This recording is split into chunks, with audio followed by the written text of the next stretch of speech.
Depression की विशेषता ये है कि ये ऐसा मूड डिसऑर्डर है जो परसिस्टेंट होना चाहिए, लंबे समय तक लगातार अगर विद्यमान रहे तो ही हम कहेंगे कि ये डिप्रेशन है। लगातार 14 दिनों तक इस अवस्था में रहे या उससे ज़्यादा तो आप कह सकते हैं कि हाँ, अब ये डिप्रेशन की स्थिति है। मैं हल्का हल्का आपको समझाने का प्रयास करता हूँ डिप्रेशन क्या होता है और इसके बारे में हमें किन किन बातों का ध्यान रखना चाहिए।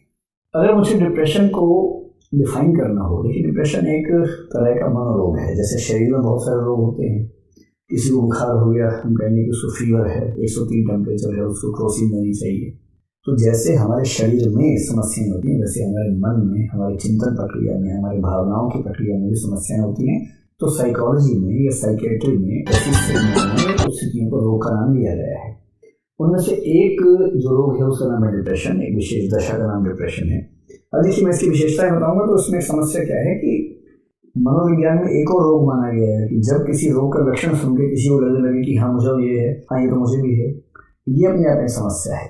मनोविज्ञान के जो रोग बहुत प्रसिद्ध है उनमें से एक होता है जिसको बोलते हैं ऑब्सेसिव कंपल्सिव डिसऑर्डर, एक होता है बाइपोलर डिसऑर्डर, एक सिजोफ्रेनिया नाम होता है।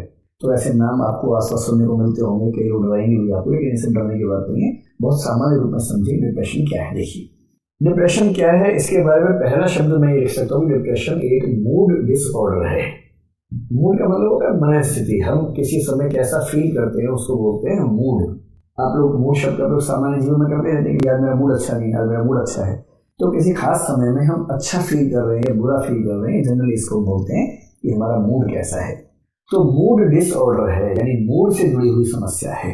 अच्छा, मूड से जुड़ी समस्या सबको होती है, कई बार हमारा मूड खराब होता है, तो उसमें से क्या खास बात है।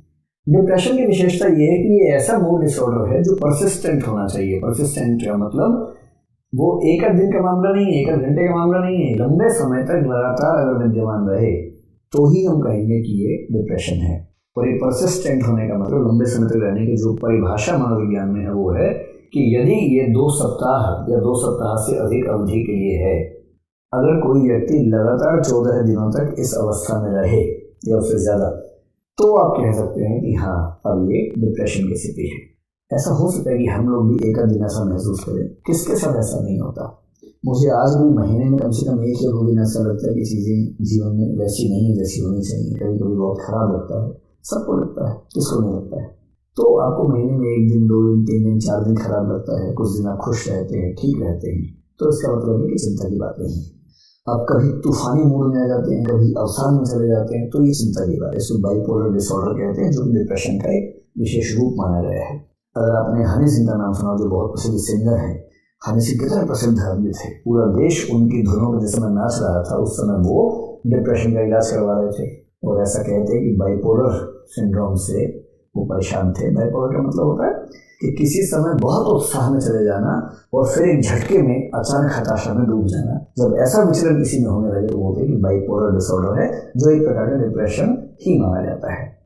तो 2 सप्ताह या उससे ज्यादा यदि किसी का मूड लगातार खराब किस्म का रहता हो, खराब किस्म के मूड की पहचान क्या है? यदि उसे निम्नलिखित फीलिंग्स रहती हो लगातार।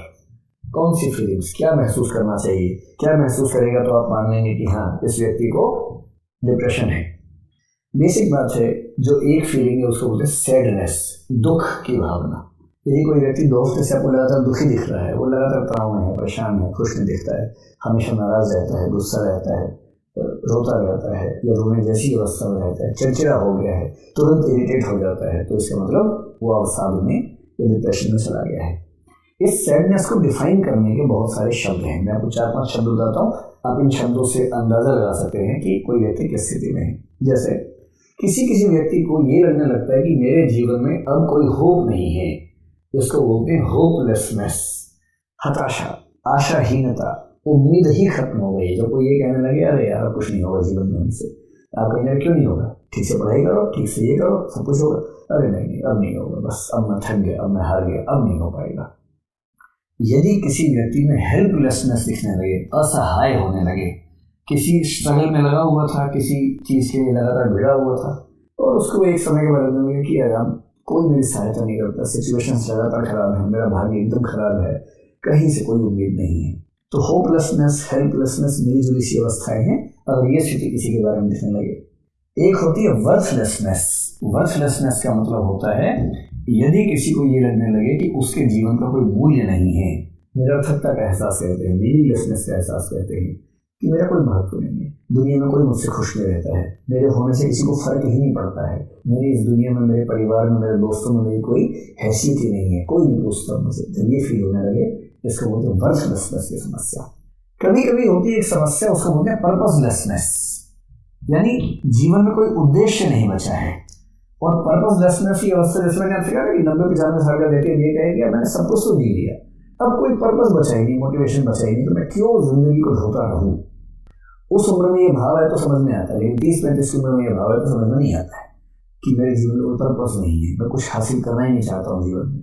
तो जीवन में यदि किसी को पर्पस ही न रहे तो इसका मतलब अब वो धीरे धीरे उस अवस्था में जाने वाला है।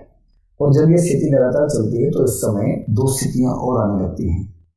जिन चीजों में उसे इंटरेस्ट हुआ करता था, जैसे किसी व्यक्ति को मान लीजिए कि शौक था क्रिकेट खेलने का, अगर वो डिप्रेशन में है, आप उसे क्रिकेट खेलने को कहेंगे तो क्रिकेट भी नहीं खेलना चाहेगा। और जब वो अपनी रुचियों से, अपने इंटरेस्ट, अपनी हॉबीज से दूर भागने लगे, इसको आप कह सकते हैं इंटरेस्टलेसनेस। जिन चीज़ों में उसे बहुत इंटरेस्ट था, अगर उनमें भी उसका इंटरेस्ट खत्म होने लगे, अरुचि होने लगे। किसी को खाने का बहुत शौक है, आप उसको स्वादिष्ट चीज़ें खाने के लिए कहते हो, वो कहे कि नहीं मेरा मन नहीं कर रहा। किसी को संगीत का शौक था, आपने संगीत का उसको अच्छे से एल्बम भेंट की, उसने कहा कि नहीं मेरा सुनने का मन नहीं है, तो समझ जाइए कि वो व्यक्ति, अगर वो एक दिन की बात है तो अलग बात है, अगर वो लगातार ऐसे बिहेव करने लगे, आप समझ सकते हैं कि वो डिप्रेशन की तरफ जा रहा है या डिप्रेशन में चला गया है। और डिप्रेशन की एक अंतिम निशानी होती है जिसको बोलते हैं विड्रावल सिंड्रोम कहते हैं। विड्रावल सिंड्रोम का मतलब ये होता है कि जब कोई व्यक्ति समाज से कटने लगे, यानी ऐसी कोई भी स्थिति जिस स्थिति में उसको समाज से मिलना होगा, दोस्तों से मिलना होगा, परिवार के लोगों से मिलना होगा, और वो ऐसे माहौल में जाने से बचने की इच्छा रखने लगे। जैसे कोई शादी ब्याह होने वाला है, आप अपने घर में सबसे कहेंगे चलो सब लोग चलेंगे, और एक व्यक्ति बोले कि मुझे मत ले जाओ प्लीज, मैं नहीं जाऊँगा। किसी बच्चे का स्वभाव ऐसा होता है शुरू से, उसमें खास बात नहीं है। लेकिन यदि कोई सामान्यतः जाता था, दोस्तों से मिलकर खुश होता था, दोस्तों से मिलता था, रिश्तेदारों से मिलता था, और अब अचानक वो कहने लगे कि मेरे जाने का मन नहीं कर रहा है। अगर जाने का मन नहीं कर रहा है, इसकी वजह स्पष्ट है आपके पास, तो चिंता की बात नहीं। लेकिन यदि वजह स्पष्ट नहीं है और आपको लगता है कि ये सब चीजें साथ साथ एग्जिस्ट कर रही हैं, तो इन सब चीजों के एक साथ होने को आप कह सकते हैं कि ये बच्चा या ये व्यक्ति जिस अवस्था में चला गया है, उसी अवस्था का नाम होता है डिप्रेशन।